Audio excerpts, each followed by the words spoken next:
June 17, 2025. A seemingly ordinary day begins in the city that never sleeps.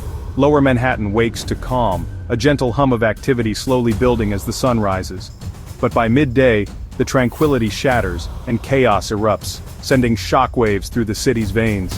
News flashes everywhere, the kind that stops you in your tracks. Brad Lander, New York City Comptroller, a prominent figure in city politics, and a leading mayoral candidate with a real shot at the top job. Arrested, not by NYPD, the city's own police force, but by federal immigration agents, a stunning intervention by the national government. Grainy videos, quickly spreading online, show Lander cuffed by masked agents, the scene unfolding with unsettling speed. Inside a courthouse, the wheels of justice beginning to turn, or so it seems. A shocking display of federal power in the city's heart, a move that feels both calculated and deeply provocative. The public is instantly polarized, lines drawn in the sand. Outrage, raw and immediate, and confusion sweep the city, a sense of disbelief hanging heavy in the air. This isn't just another arrest. This feels different, bigger. This is a direct challenge to New York's sanctuary city policies, a deliberate act of defiance. Headlines scream, the news cycle explodes. Mayoral candidate arrested by ICE. The words reverberate across the city. The city holds its breath, waiting for the next shoe to drop. Forced to confront uncomfortable questions about law, protest, and the very essence of civil liberties in a rapidly changing world. The stage is set for a dramatic showdown, a battle for the soul of the city. With New York's future hanging in the balance, teetering on the edge of something new and uncertain. In the complex tapestry of New York City politics, one name has consistently surfaced: Brad Lander. But who exactly is Brad Lander? A fixture in city politics for years, Lander currently serves as NYC's comptroller, a crucial role overseeing the city's financial health. He's widely known for championing affordable housing initiatives, striving to ensure every New Yorker has access to safe and stable homes. Beyond housing, he's a vocal advocate for workers' rights, fighting for fair wages and safe working conditions, and a staunch proponent of government transparency, believing in open and accountable governance. Now, he's throwing his hat into the ring, a progressive candidate running for mayor, aiming to lead the city forward. His campaign is built on a platform of inclusivity, celebrating the city's diversity, and a strong commitment to immigrant protection, vowing to defend the rights of all New Yorkers. In this race, he finds himself directly opposing the Trump-backed incumbent, setting up a clash of ideologies and visions for the city's future. Lander's activism isn't just political posturing, it's deeply personal, rooted in his values and beliefs. He's a frequent and outspoken critic of federal immigration policy, challenging what he sees as unjust and inhumane practices. You'll often find him standing shoulder to shoulder with activists at rallies and protests, lending his voice and support to their causes. Known for his calm and collected demeanor, his data-driven style is a hallmark of his approach to policy and governance, which is precisely what made his forceful arrest all the more shocking, a stark contrast to his usual measured persona. With the mayoral primary just a week away, the stakes are incredibly high for all the candidates, and Lander's arrest instantly dominates headlines, becoming the defining story of the final days of the campaign. His supporters rally around him, seeing his actions as a principled stand against injustice, but critics are quick to call it reckless, questioning his judgment and fitness for office.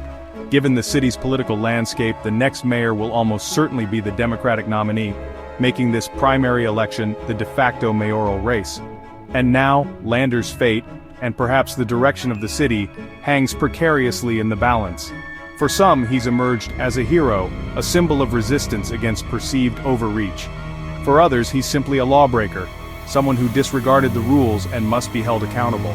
The city is deeply divided, torn between these competing narratives.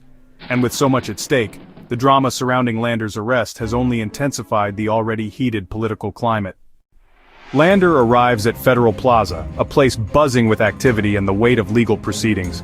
He's there to accompany immigrants navigating the complex and often intimidating court system, offering support and guidance. His presence is a visible act of protest and solidarity, a statement of support for those facing uncertain futures. As he escorts a man from a hearing, a sense of relief and accomplishment hangs in the air, however briefly. Suddenly, plainclothes agents move in with purpose, their presence immediately shifting the atmosphere as they target the individual. Seeing the unfolding situation, Lander instinctively steps between them, acting as a human shield. He demands to see a judicial warrant, emphasizing that ICE only possesses an administrative one, which lacks the same legal weight. The agents ignore his repeated requests, and the tensions rise palpably as the situation escalates rapidly. In a show of defiance and solidarity, Lander links arms with the man, taking a non-violent stand against what he perceives as an unlawful action. Seconds later, the agents forcefully separate Lander from the man, placing him in handcuffs with swift and decisive action. They accuse him of obstructing a federal officer, a charge he vehemently denies, claiming he was simply exercising his rights. As he's being led away, Lander shouts, "You don't have the authority to arrest U.S. citizens for asking for a warrant." His voice echoes through the plaza. Both men are detained, their fates hanging in the balance as they're taken into custody.